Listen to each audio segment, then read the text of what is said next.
কোনো অমুসলিম মেয়েকে মুসলিম বানিয়ে বিয়ে করার পর মেয়ের পরিবারের সাথে সম্পর্ক রাখা যাবে কিনা? যদি কোনো অমুসলিম মেয়ে ইসলামের সৌন্দর্য দেখে তিনি ইসলামে আসেন, তাহলে সে মেয়েকে বিয়ে করার পর ওই মেয়ে তার বাবার সাথে, তার মায়ের সাথে, ভাই বোনের সাথে সম্পর্ক রাখতে পারবে। আপনিও জামাই হিসাবে তাদের প্রতি সদাচরণ আপনি করতে পারেন, এটাতে কোনো অসুবিধা। নবী করিম সাল্লাল্লাহু আলাইহি সাল্লাম তিনি আবু সুফিয়ানের মেয়ে বিয়ে করেছেন যখন তিনি ইসলাম গ্রহণ করেন নাই।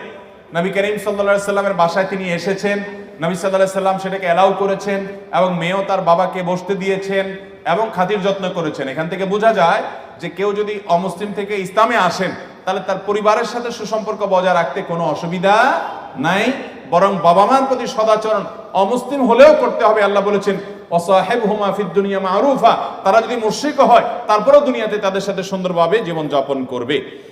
মসজিদে জামাতের নামাজ ইমাম কতটুকু অংশ পর্যন্ত আদায় করে ফেললো